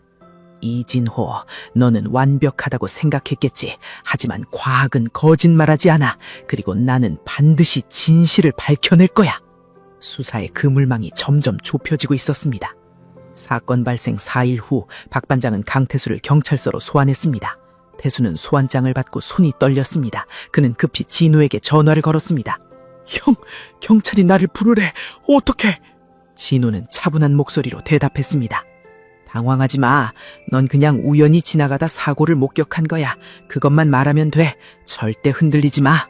하지만 태수는 이미 한계에 도달해 있었습니다. 사건 이후 매일 밤 악몽에 시달렸습니다. 꿈속에서 복례 씨가 물속에서 손을 뻗으며 자신을 바라보았습니다. 그 눈빛은 원망이 아니라 슬픔이었고 그것이 태수를 더욱 괴롭게 만들었습니다. 11월 27일 오전 10시 태수는 경찰서 조사실에 앉았습니다. 박 반장은 그의 맞은편에 앉아 친절한 미소를 지었습니다. 긴장하지 마세요. 몇 가지만 확인하려고 부른 겁니다. 박 반장은 먼저 부드러운 질문으로 시작했습니다. 그날 밤에 왜 그 선착장에 계셨습니까? 태수는 미리 준비한 대답을 했습니다. 낚시하러 갔었어요. 근처에서. 박 반장은 고개를 끄덕이며 메모했습니다. 낚시 도구는 어디 있었습니까? 태수는 순간 멈칫했습니다. 낚시 도구, 그는 그런 건 준비하지 않았습니다. 차에 두고 왔어요. 비명 소리를 듣고 급하게 뛰어가느라. 박 반장은 여전히 미소를 유지하며 물었습니다. 차량 블랙박스 제출 가능하신가요? 당시 상황을 확인하려고요. 태수의 얼굴이 창백해졌습니다. 블랙박스. 그는 그것을 완전히 잊어버렸습니다. 진호는 자신의 블랙박스를 미리 제거했지만 태수는 그런 생각을 하지 않았습니다. 블랙박스요? 태수의 목소리가 떨렸습니다. 박 반장은 그 미세한 변화를 놓치지 않았습니다. 네, 차량에 설치되어 있으시죠. 사고 당시 상황이 녹화되어 있을 겁니다. 태수는 급하게 대답했습니다. 아, 블랙박스가 고장나서 작동 안 했어요. 박 반장은 의자에 기대며 태수를 똑바로 바라봤습니다. 그의 눈빛이 달라졌습니다. 더 이상 친절한 경찰관이 아니었습니다. 강태수 씨, 거짓말하고 계시네요. 태수는 식은땀이 흘렀습니다. 거짓말 아니에요. 박 반장은 책상 위에 서류 한 장을 펼쳤습니다. 우리가 이미 확인했습니다. 당진 차량의 블랙박스는 정상 작동하고 있었습니다. 그리고 이미 압수했습니다. 태수의 얼굴에서 핏기가 완전히 빠졌습니다. 박 반장은 계속 말했습니다. 당신과 이진호 씨는 중학교 동창이죠? 그리고 둘 다 거액의 빚이 있습니다. 이게 우연일까요? 태수는 아무 말도 하지 못했습니다. 그의 손은 책상 위에서 떨리고 있었습니다. 강태수 씨, 지금 솔직하게 말하면 정상 참작을 받을 수 있습니다. 하지만 계속 거짓말하면 주범으로 처벌받을 수도 있어요. 박 반장의 말에 태수는 무너지기 시작했습니다. 그는 며칠 동안 쌓여온 공포와 죄책감을 더 이상 견딜 수 없었습니다. 저는 너무 절박했어요. 살고 싶었어요. 박 반장은 조용히 기다렸습니다. 경험상 이런 순간에는 침묵이 가장 강력한 무기였습니다. 저는 몰랐어요. 이렇게 될 줄은. 태수가 드디어 입을 열었습니다. 그리고 그것은 댐이 무너지는 것과 같았습니다. 일단 시작하자 모든 것이 쏟아져 나왔습니다. 진호가 저한테 돈을 준다고 했어요. 1억 5천만 원. 저는 빚 때문에 죽을 것 같았어요. 사채업자들이 저를 죽이겠다고 협박했고요. 태수는 떨리는 목소리로 모든 것을 자백했습니다. 창고에서 진호를 만난 일, 5천만 원을 받은 일, 첫 번째 시도가 실패한 일, 그리고 마지막 날 밤 선착장에서 대기했던 일까지. 박 반장은 조서를 받아 적으며 조용히 물었습니다. 이진호 씨가 어머니를 죽이려 한다는 것을 알고 있었습니까? 태수는 고개를 끄덕였습니다. 눈물이 그의 뺨을 타고 내려왔습니다. 알고 있었어요. 하지만 저는 너무 절박했어요. 살고 싶었어요. 박 반장은 잠시 침묵했습니다. 그리고 다시 물었습니다. 혹시 증거가 될 만한 게 더 있습니까? 이진호 씨와 나눈 대화나 메시지 같은 것. 태수는 고개를 저었습니다. 모두 대포폰으로 했어요. 현금만 주고받았고요. 추적되지 않게 조심하라고 했어요. 박 반장은 첼망한 표정을 지었습니다. 태수의 자백만으로는 부족했습니다. 진호는 끝까지 부인할 것이고 물리적 증거 없이는 법정에서 이기기 어려웠습니다. 그때 조사실 문이 열리고 동료 형사가 급히 들어왔습니다. 반장님, 블랙박스 분석 결과 나왔습니다. 박 반장은 일어났습니다. 강태수 씨, 잠시만 기다리세요. 박 반장은 조사실을 나와 분석실로 향했습니다. 그곳에서 디지털 포렌식 전문가가 기다리고 있었습니다. 뭐가 나왔습니까? 전문가는 컴퓨터 화면을 가리켰습니다. 강태수의 차량 블랙박스에서 음성 녹음이 발견됐습니다. 그가 혹시 모를 배신에 대비해 몰래 녹음 기능을 켜놓은 것 같습니다. 박 반장의 눈이 빛났습니다. 재생해보세요. 스피커에서 음성이 흘러나왔습니다. 처음에는 잡음만 들렸습니다. 바람소리, 파도소리, 그리고 무전기 같은 잡음 뒤로 목소리가 들렸습니다. 지금이야. 고인목 치웠으니까 그냥 돌아. 진호의 목소리였습니다. 차갑고 냉정한 목소리. 전문가가 설명했습니다. 이 부분은 사고 발생 약 1분 전입니다. 두 사람이 무전기로 교신한 것으로 보입니다. 음성은 계속되었습니다. 이번에는 확실하게 바다로 보내야 보험금이 나온다. 박 반장은 주목을 쥐었습니다. 이것이었습니다. 결정적인 증거. 진호가 직접 계획을 말하는 음성 녹음. 음성 감정 의뢰하시오. 이진호 본인의 목소리가 맞는지 확인해야 합니다. 전문가가 고개를 끄덕였습니다. 이미 의뢰했습니다. 내일 오전에 결과 나올 겁니다. 박 반장은 분석실을 나와 복도를 걸었습니다. 그의 입가에 미소가 번졌습니다. 마침내 잡았습니다. 아무리 완벽한 계획이라도 인간은 실수를 하게 마련입니다. 태수가 블랙박스를 끄지 않은 것, 그것이 진호의 치명적인 실수였습니다. 다음날 오전, 음성 감정 결과가 나왔습니다. 녹음된 목소리는 99.8% 확률로 이진호 본인의 목소리가 맞았습니다. 박 반장은 즉시 체포영장을 신청했습니다. 11월 28일 오후 2시 박 반장과 수사팀은 진호가 입원해 있는 병원으로 향했습니다. 진호는 병실 침대에 누워 휴대폰으로 보험금 청구 일정을 확인하고 있었습니다. 2주만 더 기다리면 돼. 그럼 모든 게 끝나. 그때 병실 문이 열렸습니다. 박 반장이 들어왔고 그의 뒤로 여러 명의 형사들이 따라 들어왔습니다. 이진호 씨? 진호는 침대에서 일어나며 의아한 표정을 지었습니다. 네? 무슨 일이신가요? 박 반장은 수첩에서 영장을 꺼냈습니다. 이진호 씨를 존속 살해 및 살인교사 혐의로 긴급 체포합니다. 묵비권을 행사할 수 있으며 변호인의 조력을 받을 권리가 있습니다. 진호의 얼굴이 굳었습니다. 무슨 소리예요? 존속 살해라니? 저는 아무것도... 박 반장은 휴대폰을 꺼내 음성 파일을 회생했습니다. 지금이야. 고인목 치웠으니까 그냥 둬라. 이번에는 확실하게 바다로 보내야 보험금이 나온다. 진호의 목소리가 병실에 울려 퍼졌습니다. 그 순간 진호의 얼굴에서 모든 혈기가 빠져나갔습니다. 그의 입술이 파르르 떨렸고 눈동자가 흔들렸습니다. 이건... 진호는 아무 말도 하지 못했습니다. 형사들이 그에게 수갑을 채웠습니다. 차가운 금속의 감촉이 손목에 전해졌습니다. 박 반장은 진호를 바라보며 조용히 말했습니다. 이진호 씨, 당신은 완벽한 범죄를 꿈꿨겠죠? 하지만 과학은 거짓말하지 않습니다. 그리고 사람은 반드시 실수를 하게 마련입니다. 진호는 고개를 떨구었습니다. 1년이 넘게 준비한 완벽한 계획, 물리학 공식으로 계산하고 13번이나 답사하고 모든 변수를 통제했다고 생각했던 계획. 하지만 그는 한 가지를 관과했습니다. 인간의 심리. 태수다 개신에 대비해 블랙박스를 켜놓을 것이라는 점, 그리고 공밤이 먼저 무너질 것이라는 점. 진호는 경찰차에 실려 병원을 떠났습니다. 창밖으로 보이는 하늘은 흐렸고 찬 겨울바람이 불고 있었습니다. 12억 원의 꿈은 산산조각되었고 그에게 남은 것은 평생을 감옥에서 보내야 한다는 절망뿐이었습니다. 악마의 완벽한 계획은 단 하나의 실수로 무너졌습니다. 2024년 3월 지방법정 형사법정 재판이 시작되었습니다. 방청석은 사람들로 가득 찼습니다. 언론사 기자들, 법학도들, 그리고 복례 씨를 알았던 마을 사람들까지 모두가 이 충격적인 사건의 끝말을 보기 위해 모였습니다. 피고인석에는 수갑을 찬 진호가 앉아 있었습니다. 4개월 동안의 구치소 생활로 그는 많이 야위었습니다. 하지만 그의 눈빛은 여전히 살아 있었습니다. 끝까지 부인하겠다는 의지가 보였습니다. 재판장이 입장하자 모두가 일어났습니다. 재판이 시작되었습니다. 피고인 진호, 일어서십시오. 진호는 자리에서 일어났습니다. 재판장이 기소 내용을 읽었습니다. 피고인은 2023년 11월 23일 피해자 김복례 씨를 살해하고 이를 사고로 위장한 혐의로 기소되었습니다. 존속 살해 및 보험 사기 미수 등의 혐의를 받고 있습니다. 피고인, 무엇이라고 대답하시겠습니까? 진호는 침착한 목소리로 대답했습니다. 무죄를 주장합니다. 방청석에서 웅성거림이 일었습니다. 진호는 계속 말했습니다.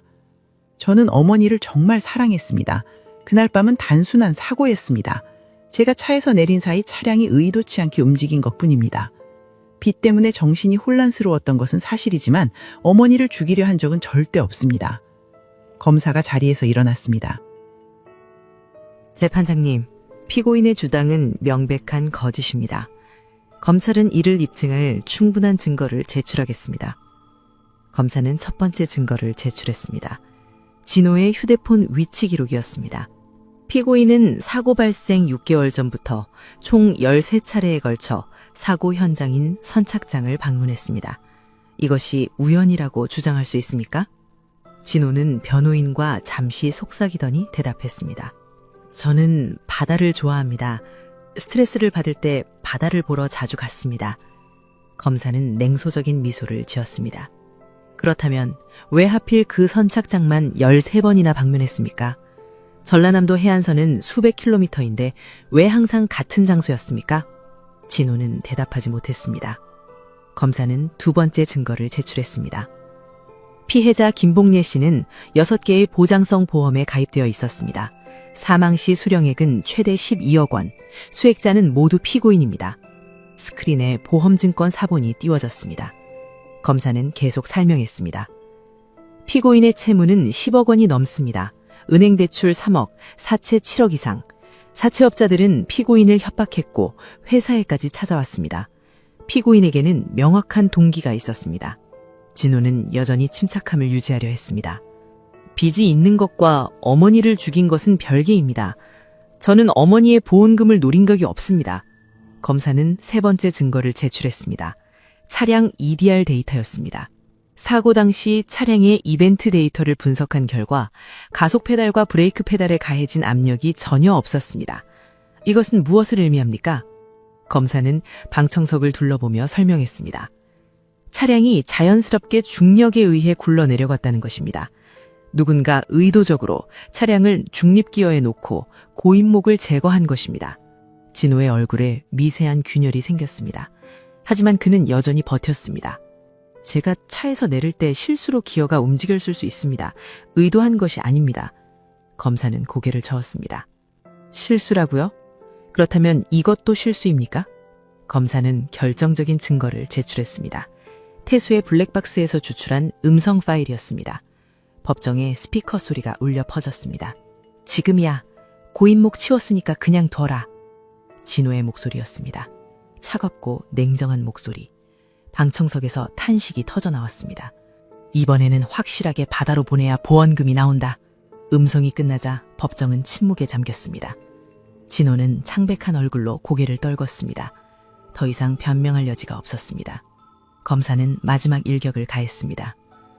피고인은 어머니의 장례식 당일 장례식장에서 보험사에 전화를 걸었습니다. 보험금 청구에 필요한 서류와 절차를 문의했습니다. 어머니의 시신이 아직 차갑게 식지도 않았을 때 말입니다. 검사는 통화 기록을 제출했습니다. 장례식 당일 오전 11시 23분, 진호는 6개 보험사에 차례로 전화를 걸었습니다. 각 통화는 5분에서 10분씩 이어졌습니다. 방청석에서 복례 씨를 알았던 마을 사람들이 흐느끼기 시작했습니다. 한 노인은 참지 못하고 소리쳤습니다. 저 인간이 사람이야. 짐승만도 못한 놈. 재판장이 당망이를 두드렸습니다. 정숙하십시오. 진호는 고개를 들지 못했습니다. 그의 어깨가 떨렸습니다. 울고 있는 것처럼 보였지만 사실 그것은 공포였습니다. 자신이 받게 될 형량에 대한 공포. 검사는 최후 진술을 시작했습니다. 재판장님, 피고인 이진호는 1년이 넘는 시간 동안 치밀하게 모친 살해를 계획했습니다. 물리학적 계산, 공범 포섭, 증거 인멸 시도까지. 이것은 우발적 범죄가 아니라 극도로 계획적인 잔인한 범죄입니다. 검사는 잠시 숨을 고르고 계속했습니다. 피고인은 자신을 평생 사랑하고 헌신한 어머니를 단지 빚을 갚기 위한 도구로 여겼습니다. 피해자 김복례 씨는 30여 년간 새벽시장 바닥에서 생선을 손질해 아들을 키웠습니다. 얼음물에 손이 뒤틀리고 동상에 걸려도 아들 학비를 위해 일했습니다. 방청석의 마을 사람들은 눈물을 흘렸습니다. 그들은 복례 씨의 그 모습을 기억했습니다. 새벽마다 시장에 나와 묵묵히 일하던 그 여인을. 피고인은 그런 어머니를 차가운 바다로 밀어넣었습니다. 어머니가 차 안에서 창문을 두드리며 살려달라고 애원할 때 피고인은 단 한 걸음도 움직이지 않았습니다. 그저 차갑게 지켜볼 뿐이었습니다. 검사의 목소리가 떨렸습니다. 그도 이 사건을 조사하면서 많은 충격을 받았습니다. 검찰은 피고인 이진호에게 무기징역을 구형합니다. 그리고 공범 강태수에게는 징역 20년을 구형합니다. 진호의 변호인이 일어섰습니다. 하지만 그도 변호할 말을 찾기 어려웠습니다. 증거가 너무 명확했습니다. 피고인은 경제적 압박으로 인해 정상적인 판단을 할 수 없는 상태였습니다. 또한 범행을 깊이 뉘우치고 있습니다. 선처를 부탁드립니다. 하지만 그 말은 공허했습니다. 진호는 한 번도 진심으로 뉘우치는 모습을 보이지 않았습니다. 재판 내내 그는 자신의 처지만을 한탄했을 뿐입니다. 재판장은 오랜 침묵 끝에 입을 열었습니다. 피고인 이진호, 마지막으로 할 말이 있습니까? 진호는 떨리는 목소리로 일어섰습니다. 저는 제가 이렇게까지 될 줄 몰랐습니다. 빚 때문에 너무 힘들었고 앞이 보이지 않았습니다. 저도 살고 싶었습니다. 그의 말에는 어머니에 대한 사과가 없었습니다. 오직 자신의 변명만 있을 뿐이었습니다. 재판장은 깊은 탄식을 내쉬었습니다. 피고인은 끝까지 자신만을 생각하는군요. 평생 당신을 위해 헌신한 어머니에 대한 미안함은 없습니까? 진호는 고개를 숙였습니다. 아무 말도 하지 못했습니다. 재판장은 선고를 위해 다음 기일을 지정했습니다. 법정이 끝나고 진호는 다시 수갑을 차고 법정을 나갔습니다. 방청석의 사람들은 그를 향해 분노의 시선을 보냈습니다. 복도에서 마을 한 사람이 진호를 향해 소리쳤습니다. 복례 씨가 얼마나 자랑스러워했는데, 아들 이야기만 나오면 눈에 별이 박혔는데 그런 어머니를 어떻게 죽일 수가 있어? 진호는 고개를 숙인 채 걸어갔습니다. 교도관들이 그를 호송했고 그는 다시 차가운 구치소로 돌아갔습니다. 그날 밤 진호는 독방에 홀로 앉아 있었습니다. 창밖으로 보이는 철장 너머 하늘에는 별이 반짝이고 있었습니다. 그는 문득 어머니를 떠올렸습니다. 새벽 시장에서 생선을 손질하던 어머니, 명절 때마다 자신을 위해 음식을 가득 준비하던 어머니, 자신의 손을 잡고 건강이 제일이라고 말하던 어머니. 처음으로 진호의 눈에서 진짜 눈물이 흘러내렸습니다. 하지만 그것은 뉘우침의 눈물이 아니었습니다. 잃어버린 12억 원에 대한 눈물이었습니다. 자신이 처한 비참한 현실에 대한 눈물이었습니다. 끝까지 그는 자신만을 생각했습니다. 2024년 4월 15일 선고 공판이 열렸습니다. 법정은 지난번보다 더 많은 사람들로 붐볐습니다. 모두가 이 충격적인 사건의 마지막을 보기 위해 모였습니다. 재판장이 입장하자 법정은 조용해졌습니다. 피고인석에 앉은 진호는 4개월 전보다 더 최초해져 있었습니다. 그의 눈가에는 다크서클이 짙게 드리워져 있었고 손은 계속 떨리고 있었습니다. 재판장이 판결문을 펼쳤습니다. 긴 침묵 끝에 그가 입을 열었습니다. 피고인 이진호에 대한 판결을 선고합니다. 법정의 모든 사람들이 숨을 죽였습니다. 피고인은 1년 이상의 치밀한 계획을 끝에 생모를 살해했습니다. 이는 존속살해라는 점에서 극도로 반인륜적인 범죄이며 보험금을 노렸다는 점에서 계획적이고 악질입니다. 재판장의 목소리는 차갑고 단호했습니다. 피고인은 범행 후에도 진정한 반성을 보이지 않았습니다. 재판 과정 내내 자신의 처지만을 한탄했을 뿐 피해자에 대한 진심 어린 사과는 단 한 번도 없었습니다. 진호는 고개를 떨궜습니다. 재판장은 판결문을 계속 읽었습니다. 형법 제250조 제2항 존속살해죄, 형법 제347조 사기죄, 형법 제31조 공범에 관한 조항에 따라 피고인 이진호를 무기징역에 처합니다. 무기징역. 그 말이 떨어지자 방청석에서 탄식과 안도의 한숨이 동시에 터져 나왔습니다. 진호는 그 자리에서 무너져 내렸습니다. 교도관들이 그를 부축했지만 그의 다리는 힘을 잃은 채 후들거렸습니다. 재판장은 계속해서 공범 강태수의 판결을 선고했습니다. 공범 강태수는 금전적 대가를 받고 범행에 가담했으나 수사 과정에서 자백하여 진실규명에 협조했습니다. 이를 참작하여 징역 25년에 처합니다. 태수는 판결을 듣고 눈물을 흘렸습니다. 그의 눈물은 진짜였습니다. 공포와 후회, 그리고 자신이 저지른 일에 대한 죄책감이 뒤섞인 눈물이었습니다. 재판장은 마지막으로 말했습니다. 이 사건은 물질만능주의와 빚독촉에 시달리는 현대인의 비극을 보여줍니다. 하지만 그 어떤 경제적 어려움도 인간의 생명, 특히 자신을 낳고 키운 부모의 생명을 빼앗을 정당한 이유가 될 수 없습니다. 선고가 끝나자 진호는 교도관들에게 이끌려 법정을 나갔습니다. 복도에서 그는 복례 씨의 마을 사람들과 마주쳤습니다. 한 노인이 그에게 다가와 조용히 말했습니다. 복례가 마지막으로 한 말이 뭔지 아나? 우리 진호 잘 됐으면 좋겠다 였어. 죽는 순간까지도 널 걱정했단 말이야. 진호는 그 말을 듣고 고개를 돌렸습니다. 노인은 계속 말했습니다. 그 어미가 저승에서 편히 눈을 감을 수 있을까? 아들이 자기를 죽였다는 걸 알면서. 진호는 아무 대답도 못한 채 호송차에 실렸습니다. 차가 출발하자 그는 창밖을 바라봤습니다. 하늘은 맑았고 봄꽃이 피어나고 있었습니다. 하지만 그에게는 이제 그런 것들이 보이지 않았습니다. 2024년 12월, 이진호는 대구교도소에 수감되어 있습니다. 무기징역수로서 그는 가석방 가능 시점인 20년을 채우기 전까지는 절대 바깥 세상에 나갈 수 없습니다. 매일 같은 시간에 일어나고 같은 일을 하고 같은 시간에 잠듭니다. 교도소 안에서 진호는 다른 재소자들에게 어머니 죽인 놈으로 불립니다. 교도소에도 나름의 위계가 있는데 존속살해범은 가장 밑바닥입니다. 그는 종종 다른 재소자들로부터 폭행을 당했습니다. 처음 몇 달간 진호는 항소를 준비했습니다. 하지만 변호사는 가능성이 없다고 말했습니다. 증거가 너무 명확했고 정황도 완벽했습니다. 결국 그는 항소를 포기했습니다. 강태수는 청주교도소에 있습니다. 25년형을 선고받은 그는 매일 악몽에 시달립니다. 꿈속에서 복례 씨가 나타나 조용히 그를 바라봅니다. 원망하는 눈빛이 아니라 슬픈 눈빛입니다. 그것이 더 태수를 괴롭게 합니다. 태수는 교도소 내 종교 프로그램에 참여하고 있습니다. 참회와 용서를 구하며 매일 기도합니다. 하지만 그는 알고 있습니다.